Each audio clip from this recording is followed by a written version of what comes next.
안녕하세요. 오늘 통합사회 7단원의 네 번째 테마 문화적 차이를 바라보는 바람직한 태도는 이라는 제목의 단원을 같이 수업 진행하도록 하겠습니다. 자, 우리 7단원 문화와 다양성 단원 들어와서 우리 지금껏 계속 문화에 대해서 수업을 하고 있는데요. 일단 문화권의 의미에 대해서 학습을 했었죠. 비슷한 문화를 지닌 지역을 우리가 지리적 대륙의 규모로 우리가 나누어서 문화권이라고 한다라고 하는 거. 그 다음에 이 문화가 이제 변동되는 여러 가지 요인과 문화 변동의 양상에 대해서 수업을 했었고요.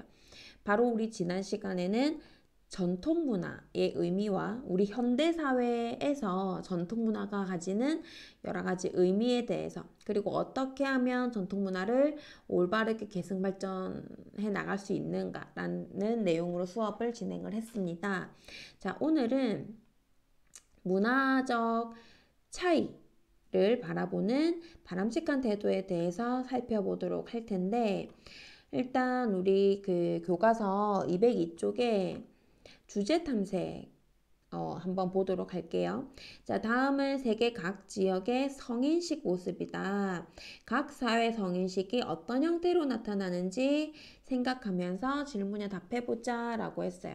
자, 우리나라의 전통 성인식 모습도 있고, 유대인의 성인식, 에티오피아, 미얀마의 성인식, 이렇게 지금 그러니까 성인식이라고 하는 문화가 곳곳에서 우리가 볼 수는 있지만 이걸 문화의 보편성이라고 하거든요. 성인식이라고 하는 게 비단 우리나라뿐만 아니라 다른 지역에서도 나타난다라는 거. 이거는 문화의 보편적인 현상인데, 우리가 조금 더 구체적으로 살펴보면 그 모습이 다 다르더라는 거예요. 다 차이가 있다는 거죠. 우리나라에서는 남자는 20세에 관례, 자, 관례라고 하는 거는 이제 남자가 성년에 이르러서 상투를 트고 갓을 쓰던, 그러니까 어른이 된다는 의미로 갓을 쓰던 이런 갓을 쓰고 성년에 이르고 상투를 틀고, 자, 이런 의례 형식을 우리가 관례라고 하고요. 그 다음에 여자들은 15세에 계례를 지내서 성인으로서의 책임과 의무를 다한다라고 했는데, 여자가 15세가 된 여자가 올리던 성인의 의식으로서 우리 머리를 이제 처음엔 이렇게 이제 따았다가 그 따았던 머리를 풀고 이렇게 이제 우리 쪽진다고 하죠. 이렇게 요 여성분처럼 비녀를 꽂고, 자, 이런 의례를 성인 의식을 이제 계례라고 합니다. 자, 우리나라에는 이렇게 성인이 되었다라는 의미로 여자들은 이렇게 쪽을 지고 남자들은 갓을 쓰고, 자, 요런 의례를 지냈다고 해요. 자, 근데 여기 이제 유대인들 같은 경우에는 남자는 만 13세, 여자는 만 12세가 되면 랍비의 주례로 엄숙하게 성년식을 치른다. 라고 하네요. 자, 그리고 밑에 에티오피아 같은 경우에는 하와르족 남자가 성인으로 인정받으려면 소 뛰어넘기 를 해서 이걸 통해서 야생동물이나 다른 부족으로 자신의 부족을 지킬 수 있는 힘과 용기가 있다는 것을 증명받아야지만이 성인으로서 인정을 받았다라는 거죠. 자, 미얀마 같은 경우에는 남자아이들이 9에서 13세가 되면 신비유 의식을 치러서 성인 된다고 인식을 한다. 이 의식은 부처님이 왕위를 버리고 불가에 출가하는 모습을 재현한 것이다 라고 하네요. 자, 그러면 우리가 성인식이라고 하는 이런 모습은 세계 곳곳에서 볼 수 있지만 구체적인 모습은 다 이렇게 굉장히 차이가 있고 다른 모습을 보이고 있잖아요. 자, 이런 것들이 우리나라는 유교 영향을 받았고, 자, 이런 유대인들은 또 유대교, 아까 미얀마 같은 경우에는 이 불교, 부처님이 불가에 출가하던 모습을 재현함으로써 이제 불교의 영향을 받았다라고 이제 할 수 있죠. 그리고 에티오피아 같은 경우도, 자, 이 나라가 처한 여러 가지 자연환경 영향을 받아서 여기서는 이렇게 야생동물로부터 지킬 수 있는 힘을 가졌다는 걸 인정받아야 성인으로서 인정받는다라는 거죠. 그렇게 자연환경, 인문환경 영향을 받아서 각 나라에서는 문화가 다 다르게 나타날 수밖에 없다라는 거예요. 그러면 이렇게 문화적 차이라고 하는 것이 필연적으로 나타날 수밖에 없는데 자연환경이나 인문환경, 각 사회가 처한 환경이 다름으로 인해서 다양한 문화가 나타날 수밖에 없잖아요. 자, 그러면 우리는 이런 문화적 차이를 어떤 태도로 바라보아야 바람직한 태도라고 할 수 있는가 라고 하는 것에서 오늘 이제 수업을 진행해 보도록 할 겁니다. 자, 그래서 오늘 학습지는 선생님이 지난주에 이렇게 나눠 줬을 겁니다. 그렇죠? 자, 그래서 여러분들은 교과서 여기 203쪽 펴고 같이 학습지에 정리하면서 내용을 한번 확인해 보도록 할게요. 자, 그럼 먼저 학습지에 먼저 정리를 해볼게요. 문화적 차이에 대해서. 자, 문화적 차이는 자연환경과 인문환경의 영향을 받아서 고유성과 라고 쓸게요. 고유성과 특수성이 형성되면서 문화적 차이가 발생합니다. 각 나라는 각 사회는 각자가 처한 자연환경 그리고 인문환경 대표적으로 종교 관습, 언어 같은 것들 있죠. 이런 것들이 영향을 받아서 그 사회만의 고유성과 특수성이 만들어지면서 자연스럽게 문화적 차이가 발생할 수밖에 없어요. 세계 여러 나라가 다 같은 문화를 공유할 수가 없어요. 그럴 확률은 없다는 제로에 가깝다. 자, 문화적 차이가 발생할 수 없다. 자, 그래서 문화의 특수성으로 인해서 각 사회나 지역마다 다양한 문화가 나타납니다. 자, 우리는 이걸 문화의 다양성이라고 하죠. 그래서 우리가 대표적으로 이제 아까 우리 교과서에는 이제 성인 의식에 대해서 이제 나왔지만 성인식에 대해서 우리 이제 대표적으로 또 어디서나 볼 수 있는 문화가 이제 결혼 풍습 그리고 사람이 죽으면 치르는 장례 풍습. 자, 그러니까 혼인 풍습이나 장례 풍습은 어디서나 나타나거든요. 그럼 구체적으로 좀 들여다보면 어떻게 조금 이제 또 다른 점이 있는지를 한번 살펴보도록 해요. 자, 먼저 지금 선생님이 예로 이슬람 사회의 일부 다처제, 그러니까 남편이 하나고 부인이 여러 명이라는 거예요. 그리고 인도 토다족이나 티베트에서는 하층민 사회에서 일처다부제, 남편이 여러 명이고 여자가 한 명인. 자, 지금 완전 이제 다른 모습이죠. 일부 다처제와 일처다부제는 완전 이제 정반대되는 모습인데, 이렇게 이제 일부 다처제가 나타나는 곳도 있고, 일처다부제가 나타나는 곳도 있어요. 자, 여기 PPT를 보시면, 또 글씨가 뭐 이렇게 이상하게 나오네요. 자, 여기 먼저 이제 여기는 이제 이슬람입니다. 아, 뭐야. 남편이 하나고 세상에 부인이 여러 명이라니. 남자가 돈이 많은가? 남자가 뭔가 우리가 이제 겉으로는 알 수 없는 뭔가 매력이 많아서 여자를 네 명이나 지금 거느리고 이렇게 결혼 생활을 할 수 있는 건가? 조금 이제 의아하죠. 근데 이제 이슬람 같은 경우에는 옛말부터 굉장히 전쟁이 자주 있었고, 이제 그리고 이제 이슬람교가 이제 있는 그 이슬람 문화권이 대부분 이제 사막 건조 지역이기 때문에 여자 혼자서는 사막에서 살아남기가 굉장히 어려운 그런 자연환경적인 영향도 있었습니다. 자, 그래서 이슬람에서는 일부 다처제가 일부 이슬람 지역, 모든 이슬람 지역에서 그렇다는 게 아니라 일부 이슬람 지역에서는 어쩔 수 없이 그런 환경적 요인으로 일부 다처제가 지금도 유지되는 곳이 있다고는 해요. 자, 인도 같은 경우는 반대로 지금 여자가 한 명이고 남자가 5명이에요.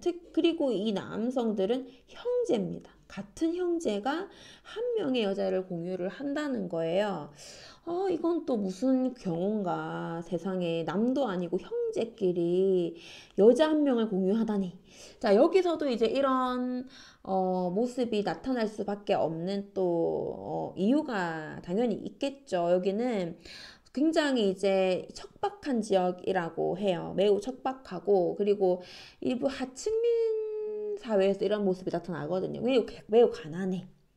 가난하고 척박한 그런 환경적 영향 속에서 어, 형제들이 다 각자 결혼을 해가지고 다 분가해 버린다면 얼마 안 되는 재산마저도 뿔뿔이 흩어질 수밖에 없다라는 얘기야. 그래서 형제끼리 이제 재산을 나누지 않고 그걸 공유하기 위한 한 방편은 결혼을 한 명의 여자와 하는 거예요. 아내를 공유한 형제들은 서로 분가하지 않겠죠. 그리고 가문의 재산도 외부로 유출될 우려가 없겠죠. 그래서 이런 경우도 있다고 해요. 이게 아무리 형제지만 한 명의 여자를 공유하는 거는 뭐 좀 그렇겠죠. 그래서 일정 기간을 두고 돌아가면서 뭐 그렇게 이제 기간을 정해준다든지 뭐 그런 모습이 또 나타나기도 한다고 하거든요. 그러니까 이거는 이제 이런 이제 1차 다부제가 나타나는 이제 경우도 우리가 그런 역사적인 맥락이나 그런 이제 이들이 처한 그런 환경적 요인이나 이런 것들을 이제 들여다본다면 이해되는 측면도 있다라는 거죠. 그러니까 그런 걸 모른다면 어떻게 그럴 수가 우리나라 같은 특히 이제 우리나라 같은 일부 일처제 사회에서는 이 두 사회의 이 모습이 다 이제 처음에는 아마 이해가 안 될 수도 있지만 그런 이제 역사적인 맥락이나 환경을 이제 들여다보고 나면 그 사회에서는 그 문화를 이해할 수 아마 있을 겁니다. 자, 그래서 뭐 이런 이제 혼인 풍습 우리가 살펴봤고요. 그 다음에 장례 풍습을 보면은 우리나라에도 이제 예전에는 매장을 많이 했죠. 특히 이제 조선시대 이럴 때는 특히 우리 같은 유교 문화권에서는 이제 성묘도 해야 되고 그렇잖아요. 가서 이제 묘 관리도 해야 되고 이런 이제 그 조선시대는 주로 이제 매장을 했지만 고려시대나 이런 이제 불교 문화권에 있던 나라들은 이제 화장을 또 많이 합니다. 특히 인도나 이런 나라들은 매우 덥잖아요. 그런 나라들은 이제 시신을 태우기도 많이 해요. 화장. 그리고 이도저도 안 되는 이제 또 나라들은 조장이라는 거. 이 조자는 새 조자예요. 새. 우리 PPT 여기 사진을 보면은 자, 이 사람이 그 장례사입니다. 손에 이 둔기를 들고 있어요. 주변에는 독수리들이 뭔가를 기다리고 있는 것 같죠. 자, 대표적으로 이 티베트라는 이런 지역에서는 조장을 많이 하는데 지금도 한다고 합니다. 여기는 굉장히 이제 고산지대고 이제 그 땅도 척박하고 그래고 해서 여기는 이제 굉장히 이제 또 서늘하고 날씨도 그렇게 이제 날씨도 이제 서늘하고 해서 여기다가 척박한 땅을 파가지고 시신을 묻어도 잘 썩지 않는다고 해요. 시신이.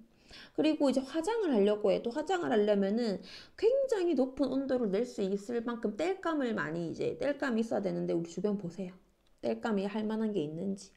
땔감도 그러니까 그런 나무 같은 것도 또 많이 없어. 그래서 이 지역에서는 어쩔 수 없이 화장이나 매장이 거의 불가능합니다. 그래서 시신을 조금 이제 들으면 조금 잔인하긴 해요. 시신을 일단 이제 옆구리를 째서 장기 같은 것들을 내장을 다 이제 꺼내놓고 머리뼈부터 이제 이걸로 이제 막 붓습니다. 새들이 잘 쪼아 먹을 수 있도록. 그래서 이제 새들이 와가지고 이제 시신을 쪼아 먹는 거죠. 그러면 그 다음날 오면 털이나 이런 이제 등뼈밖에 남아있지 않다고 해요. 그러니까 그런 것들도 마저 이제 부셔가지고 이제 새들, 그래서 이제 이들은 그런 이제 조장을 통해서 새들로 하여금 시신이 하늘로 갈 수 있다. 이렇게 이제 믿는다고 해요. 그리고 이제 영혼은 다시 이제 환생하게, 육신은 없어져도 영혼은 다시 환생한다. 뭐 이런 믿음을 가지고 있다고 하거든요. 그런 이제 윤회 사상, 불교 영향을 받아서. 그러니까 이게 처음에 딱 들으면은 이제 다른 문화권 사람들 들으면 어떻게 사람을, 죽은 사람을 그렇게 할 수가 있냐, 사람을 두 번 죽이는 거 아니냐라고 생각할 수도 있지만, 이 나라가 처한 이제 그런 자연환경, 고산지대에다가 땅도 촉박하고 화장을 할 수도 없고 매장을 할 수도 없는 그런 상황. 거기다가 이제 불교의 그런 이제 윤회 사상 이런 것들이 영향을 받아서 지금도 조장 문화가 있다고 합니다. 그래서 이런 이제 매장 풍습, 마저 우리가 이제 이런 장례 풍습도 매장이나 화장이나 조금 우리에게는 생소하지만 조장같이 장례 풍습, 사람이 죽으면 장례를 지낸다라고 하는 것은 어디나 나타나는 문화예요. 이거는 보편적인 문화, 보편성이 있어요. 하지만 구체적으로는 그 모양이 다 틀리더라. 그래서 이런 문화적 차이, 고유성과 특수성이 나타납니다. 그 이유는 자연환경과 인문환경이 다르기 때문이에요. 뭐가 옳고 뭐가 그른지 그런 거를 우열을 따질 수는 없어요. 그냥 다른 겁니다. 이거는 차이예요, 차이. 그냥 자연스러운 차이라고 할 수가 있거든요. 자, 그러면 이렇게 문화적 차이가 나타난다라는 거는 우리가 이해를 했는데, 그러면 이렇게 다른 문화를 우리가 접했을 때 이 문화를 이해하는 바람직한 태도는 과연 뭔가? 바람직한 태도는 그 사회의 맥락과 환경을 고려해서 해당 문화에 담긴 고유한 가치와 의미를 이해하는 게 가장 올바른 태도예요. 그 사회, 그 문화가 만들어진 그 사회의 역사적인 맥락이나 환경을 고려해서 그 문화에 담긴 가치나 의미를 이해해야 돼요. 이거를 우리는 뭐라고 하냐면 문화상대주의라고 합니다. 문화상대주의. 반대말은 문화 절대주의겠죠. 절대주의라는 거는 뭐가 옳고 그른지 정해져 있는 거야. 하지만 상대주의는 뭐가 옳고 그른지 정해져 있지 않아요. 그냥 그 나름의 의미를 이해하려는 태도를 문화상대주의라고 합니다. 자, 문화상대주의가 왜 필요한가? 자, 써보면 한 사회의 문화를 이해할 때, 한 사회의 문화를 이해할 때, 한 사회의 문화를 이해할 때, 그 사회가, 그 사회의 환경과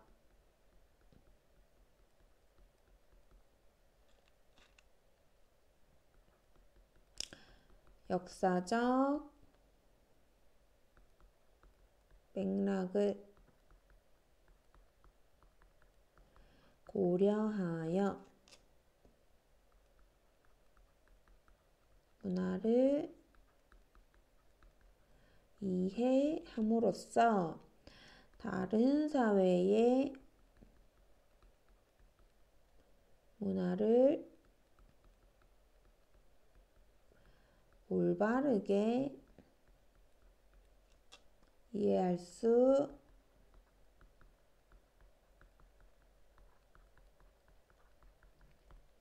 있습니다. 자, 그리고 두 번째는 각 문화가 갖는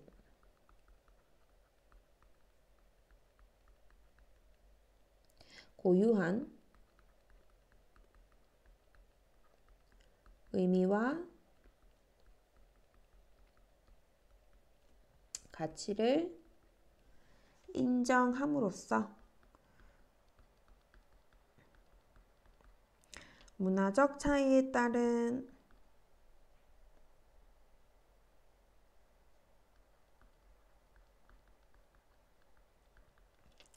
갈등을 방지하고 문화의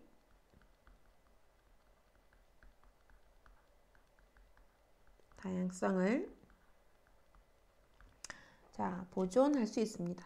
자, 각 문화가 갖는 고유한 의미와 가치를 인정하고 하나 더 써요. 존중함으로써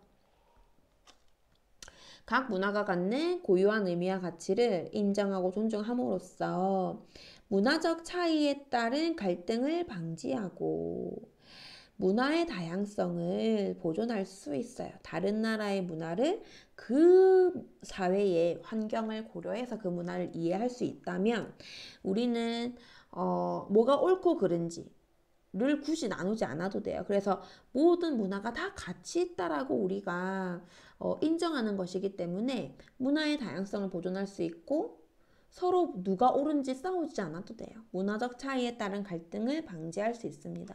이게 바람직한 태도예요. 문화 상대주의. 자, 그런데 옳지 못한 태도도 있어요. 이거는 문화의 상대성을 부인한다라고 지금 여기 적어놨잖아요. 문화의 상대성을 부인한다라는 말은 문화의 절대주의를 믿는다는 거예요. 어떤 문화가 모든 문화가 다 가치 있고 인정받는 게 아니라 옳은 게 있다는 거야. 그래서 지금 여기서 이제 자신의 문화가 옳다라고 믿는 것은 자문화 중심주의라고 하고요.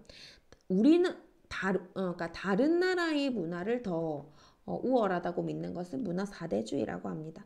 자, 여기서 자신의 문화를 우월한 것, 다른 문화를 열등한 것으로 평가하려는 태도, 여기를 자문화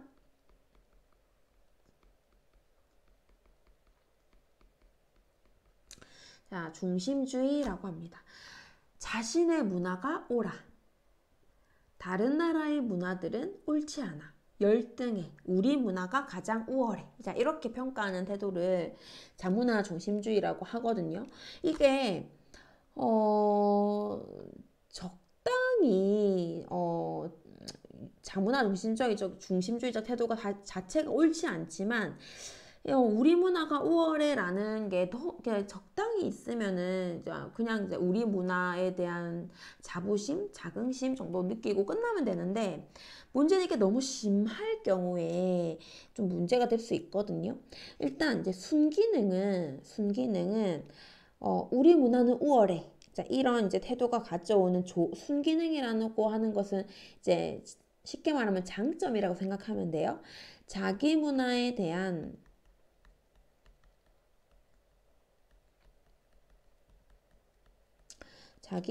대한 자긍심을 고양시킬 수 있어요. 적당히 이런 태도가 나타난다면 우리 문화에 대한 자부심, 자긍심 이런 것들이 높아서 나쁠 건 없잖아요. 그러니까 첫 번째는 이렇다는 거구나. 두 번째는 문화의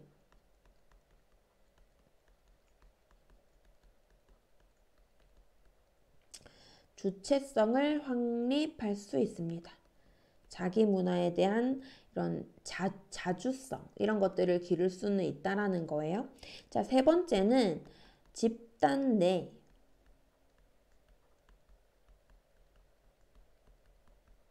일체감을 강화시킬 수 있어요. 우수한 문화를 공유하는 우리 민족, 우리 민족은 우수한 민족. 이런 태도를 가져올 수 있다라는 거고, 마지막으로 이제 그럼으로써 사회 통합에 기여할 수 있어요. 자기 사회 통합에 기여할 수 있습니다.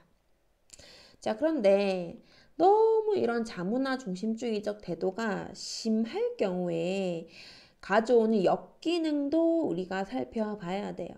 먼저 첫 번째는 문화적 폐쇄성으로 인해 자기 문화가 정체될 수 있어요. 이건 무슨 얘기냐면 우리 문화가 제일 우월하다고 생각을 하잖아요.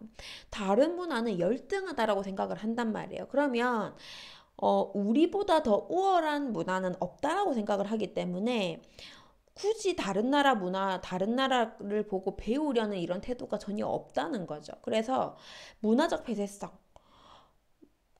문을 걸어 잠그는 거예요.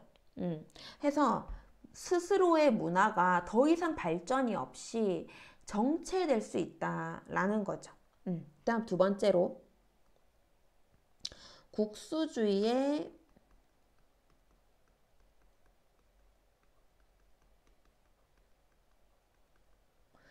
위험성이 있을 수 있어요. 자, 국수주의라고 하는 거는 이런 자문화 중심주의가 극단적으로 나타날 때 아주 편협한 민족주의, 자기들만 우수하고 남은 배척하려는 그런 극단적인 태도를 국수주의라고 하거든요.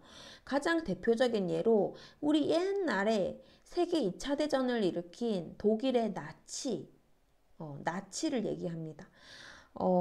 그들은 그 당시에 자신들이 독일이 게르만족이잖아요. 가장 순수한 아리아인, 가장 순수한 고대 아리아인을 계승한 가장 순수한 민족이라고 자신들이 가장 순수하다고 생각을 했어요. 그러면서 그 당시에 어떻게 했어요? 유태인들에 대해서 600만 명의 유태인을 단 몇 년 동안 그 가스실에서 학살했잖아요. 600만 명이에요, 여러분. 600만 명. 엄청난 숫자의 유태인들을 학살했던 그 배경에 극단적인 우월성, 그러니까 자기 문화의 우월성, 자기 문화는 자신들의 문화는 굉장히 우수하고 자기 민족이 우수하고 이런 태도가 극단적으로 나타나면서 그런 굉장히 뼈아픈 역사가 나타났던 거거든요. 그런 위험성이 도래할 수 있다라는 거예요. 거기다가 더 위험한 거는 이런 국수주의가 강력한 군사력과 결합될 경우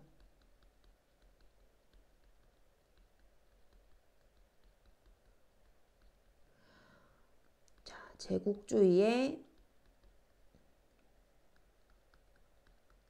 침략 명분으로 악용이 가능합니다. 이게 2차 대전의 나치즘이잖아요. 그런 이제 자문화 중심주의, 더 극단적으로는 국수주의가 강력한 군사력과 결합됐을 경우에는 이걸 남을 침략해 들어가는 제국주의 명분으로 악용할 수 있다라는 거죠. 그 다음에 마지막으로 이게 이제 더 심해지게 되면 그렇기 때문에 국제적 고립을 자초할 수 있습니다. 스스로 초래한다라는 거죠. 국제적 고립을 남이 고립시켜서가 아니고 너무 자기들만 우수하다고 생각해서 다른 나라에서는 배울 것도 없고 볼 것도 없다라고 생각해서 스스로 고립을 자초할 수 있다라는 얘기예요. 자, 그리고 두 번째, 다른 문화를, 이건 반대죠. 아까 자문화 중심주의는 자신의 문화를 우월하다고 생각하고 다른 문화를 열등하다라고 생각했다면 반대로 다른 문화는 우월하고 그걸 무조건 숭상하고 자신들의 문화는 폄하하는 태도. 우리 이걸 뭐라고 하냐면 문화 사대주의라고 합니다. 자, 사대주의라고 하는 거는 작은 나라가 큰 나라를 섬기는 거잖아요. 우리 조선시대 때 중국을 섬기는 이걸 우리 이제 사대주의라고 했잖아요. 자, 이걸 문화 사대주의라고 합니다. 자, 순기능. 순기능은 무조건적으로 이제 우리 문화는 별 볼 것이 없고 다른 나라 문화가 무조건 우월하고 무조건 저거는 배워야 되고 이런 태도기 때문에 외래 문화의 개방적인 태도를 가질 수는 있어요. 그래서 외래 문화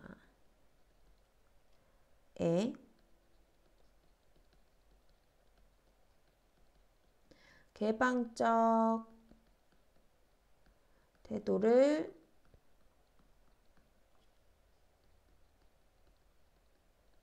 보이기 때문에 새로운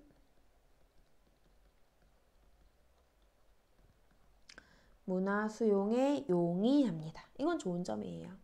굳이 좋은 점을 찾자면 이걸 좋게 말하면 개방적인 태도라고 얘기를 할 수는 있죠. 좋게 말하면. 근데 이제 문화 사대주의는 무조건 다른 나라 문화는 무조건 배워야 되고 무조건 숭상하고 우리 문화는 굉장히 열등한 것으로 생각하는 거거든요. 그래서 그냥 좋게 말하면 다른 나라 문화의 개방적 태도를 보인다. 그래서 새로운 문화를 받아들이기 쉽다. 뭐 이런 걸 순기능으로 꼽을 수는 있고, 근데 이제 이게 너무 심해지게 되면 이제 우리가 우려스러운 점은 외래 문화의 비판적 수용이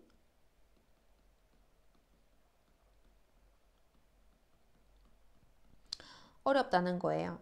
우리 지난 시간에 그 전통 문화의 바람직한 계승 방안 할 때 우리 문화의 고유적인 것, 그다음에 특수성 이런 것들을 본질성 이런 것들은 유지하면서 다른 나라의 이런 문화를 비판적, 주체적으로 이제 수용해야 된다 이런 내용을 수업을 했었잖아요.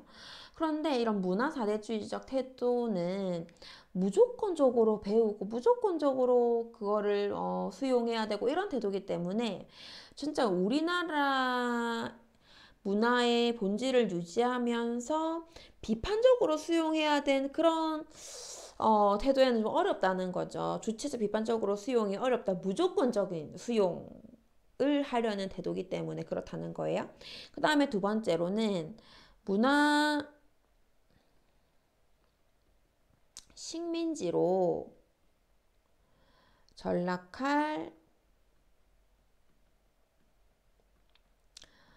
위험성도 있죠. 그러니까 여기서 문화 식민지라고 하는 거는 우리가 이제 예전에 일제강점기 때 이제 식민지 생활을 했지만 그때 이제 뭐 정치적, 경제적으로 종속됐었잖아요.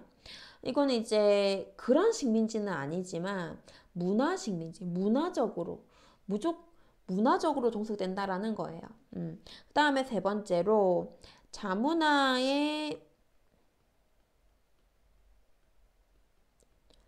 주체성과 정체성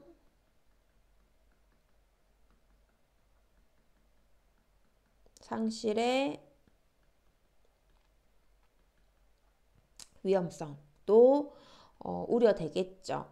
자, 그리고 이제 네 번째로 우리 이렇게 무조건적으로 다른 문화를 쫓아가다 보면 문화 동화가 일어날 수밖에 없잖아요. 우리 문화가 소멸되거나 해체되어 버리게 된다면 전통 문화와의 단절과 소멸이 일어날 수도 있겠다. 자, 그래서 여기서 이제 말하는 자문화 중심주의와 문화 사대주의는 옳지 않은 문화 이해 태도예요. 모든 문화는 그 나름의 환경적 요인의 영향을 받아서 그 사회가 처한 환경에서 맥락에서 의미를 다 가지는데 그래서 문화에는 상대성이라는 게 분명히 있는데 지금 여기서 말하는 두 문화 이해 태도는 그런 문화의 상대성을 부인하고 문화의 절대성을 믿는 거예요. 자문화 중심주의는 다른 문화가 옳다라고 믿는 거고 우리 문화가 옳다라고 믿는 거고 문화 사대주의는 다른 문화가 옳다라고 믿는 거예요. 근데 문화에는 옳고 그른 게 없어요. 다 그 나름의 의미가 있단 말이에요. 그래서 이건 지금 옳지 않은 문화 이해 태도를 얘기를 하는 겁니다. 그 부분 잘 이해를 해 주시고요. 그리고 이어서 우리 방금 본 거 이제 참고해가지고 밑에 Q 가나다는이라고 해야 되겠죠. 가나다는 각각 어떤 문화 이해 태도의 모습인가 같이 한번 읽어보도록 할게요. 가. 20세기 초까지만 하더라도 몽골 초원에 사는 유목민들은 일생에 목욕을 3번만 하는 문화가 있었다. 태어날 때 한 번, 죽을 때 한 번, 뭐 할 때 한 번, 이렇게 3번 한다. 자, 이러한 문화에 대해서 목욕을 자주 하는 일본 사람들은 매우 불결하다고 생각했다. 일본인들 목욕 되게 좋아하잖아요. 그런데 몽골의 유목민이 사는 건조기후 지역에는 모래와 바람을 이용해서 사욕, 모래 사자입니다. 바람 풍자죠. 풍욕을 하는 문화가 있었다. 지금 여기서 말하는 건 뭐냐면 일본 사람들은 목욕을 자주 해. 그래서 일생에 3번 목욕하는 유목민들을 불결하다고 생각을 하는 거예요. 그런데 이 유목민들은 목욕을 자주 할 수 없는 이유가 있어요. 뭐냐면 여기는 초원지대이기 때문에 강수량이 그렇게 많지 않아요. 그러니까 물이 귀하단 말이야. 그래서 일본처럼 그렇게 막 매일매일 물을 가지고 목욕을 하는 환경적 요인이 그럴 수가 없어요. 그 대신에 모래와 바람을 이용해서 사욕, 풍욕을 하는 문화가 있단 말이에요. 그런데 지금 일본 사람들은 이 몽골 유목민들에 대해서 불결하다고 생각해. 그러면은 일본 사람들이 가지고 있는 문화 이해 태도는 뭐라고 할 수 있습니까? 자기 문화는 옳고 다른 문화는 옳지 못하다라고 지금 생각을 하고 있잖아요. 이런 태도를 우리 자문화 중심주의라고 하죠. 이런 문화 이해 태도는 옳지 못하다. 근데 이렇게 치면 우리도 일본 사람들한테 야 너희는 목욕물 하나 가지고 온 가족이 목욕을 하잖아. 불결해. 이렇게 할 수도 있잖아요. 근데 그거는 그런 문화의 태도는 우리가 지양해야 되겠다라는 거죠. 그런 문화의 태도는 옳지 못하다. 자, 자문화 중심주의적 태도를 지금 일본 사람들은 가지고 있다. 자, 나와 볼게요. 우리 조선은 조종 때부터, 그러니까 옛날부터 내려오면서 지성스럽게, 그러니까 지극정성, 이런 얘기죠. 대국을 섬겨서 한결같이 중화의 제도를 준행했는데, 자, 우리가 온 마음을 다해서, 정성을 다해서 대국을 섬겨서 한결같이 그러니까 중국을 얘기하는 거죠. 준행했는데, 그걸 따라서 행했는데 이제 글을 같이 하고 법도를 같이 하는 때를 당하여 언문을 창작하신 것은 여기서 언문을 창작했다라는 거는 한글을 만들었다라는 거예요. 세종대왕 때 보고 듣기에 놀라움이 있습니다. 만일 중국에라도 흘러 들어가서 혹시라도 비난해서 말하는 자가 있사오면 어찌 대국을 섬기고 중화를 사모하는데 부끄러움이 없사오리까. 자, 우리가 지금 옛날부터 중국의 제도를 그렇게 이제 따라왔는데 조선은 지금 이렇게 한글을 창작하다니 너무 놀랍다. 우리가 한글을 창작했다는 사실이 만약에 중국에 흘러 들어가서 만약에 중국에서 우리의 이렇게 한글 창작에 대해서 막 비난한다면 어찌 우리가 부끄러움이 없사오리까 부끄럽지 않겠는가?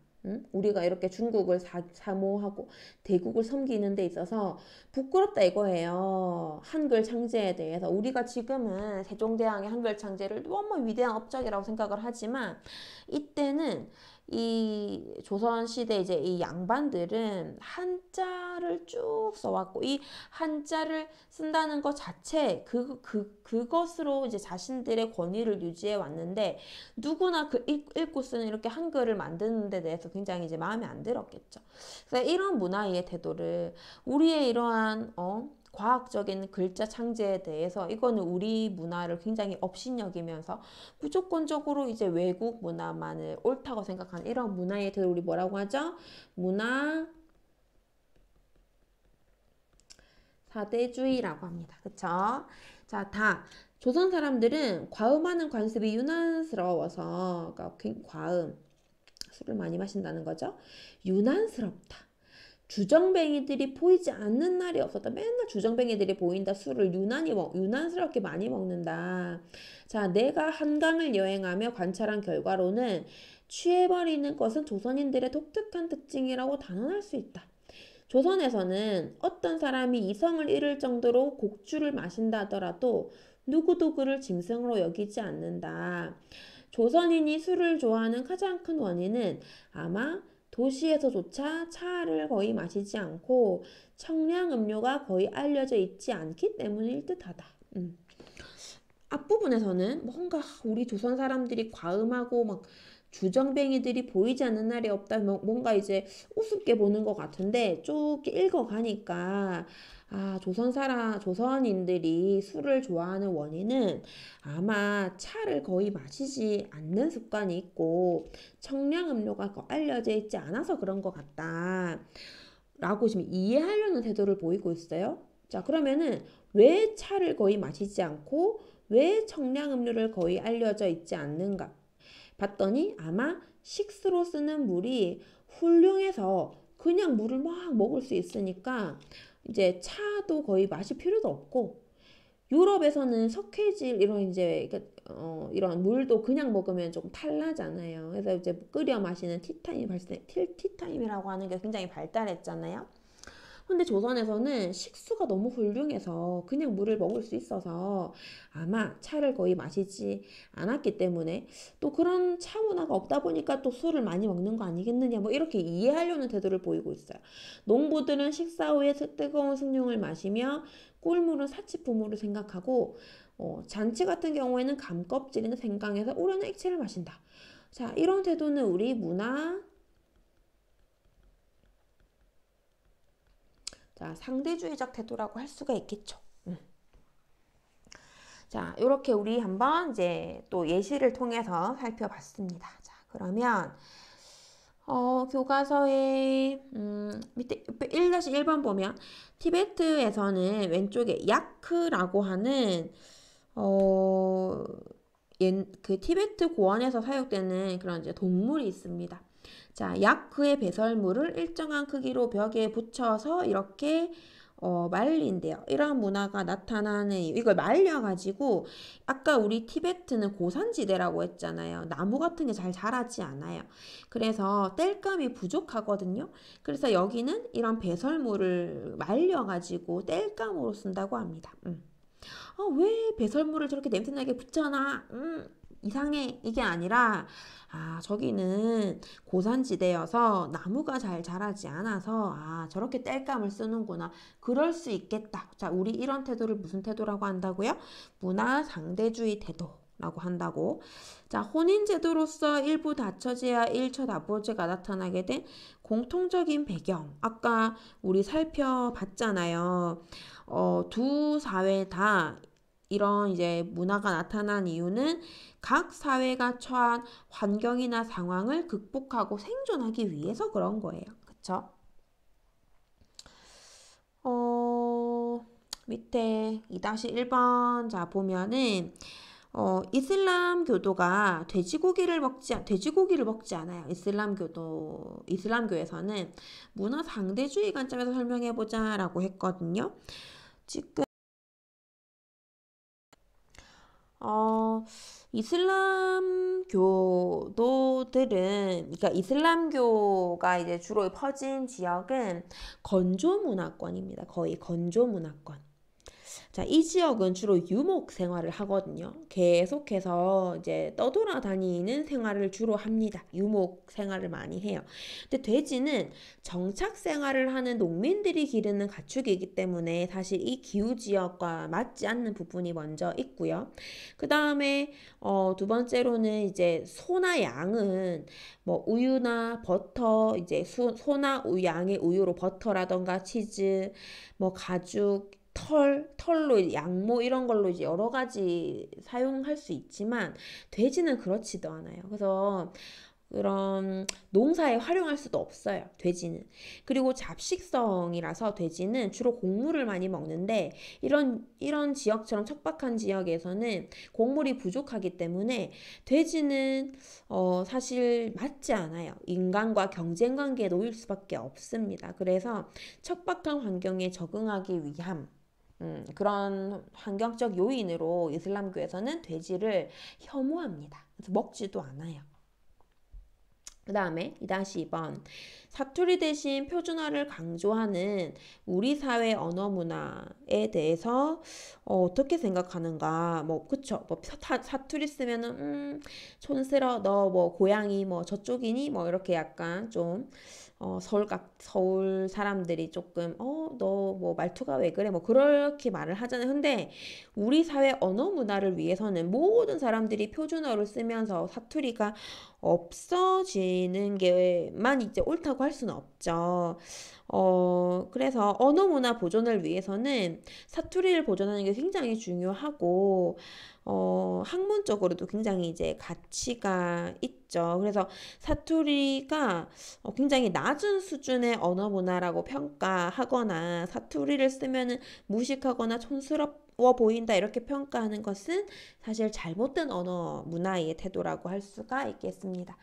자, 그래서 우리는 다시 한번 강조하지만 올바른 문화의 태도는 이런 문화 상대주의 태도가 이제 필요하다라는 거고요.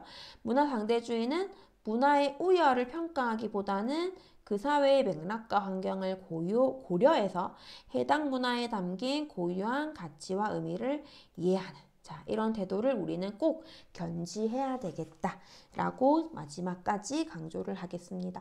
자, 오늘 여기까지 수업 진행할게요. 우리 여기 뒷부분에 다른 문화 이해하기 프로젝트 요거는 넘어가도록 하겠습니다. 자, 오늘도 너무 수고 많았고요. 아직까지 혹시 출석 체크 안 한 친구들이 있으면 출석 체크 꼭 완료해 주시기 바랍니다. 자, 수고했습니다.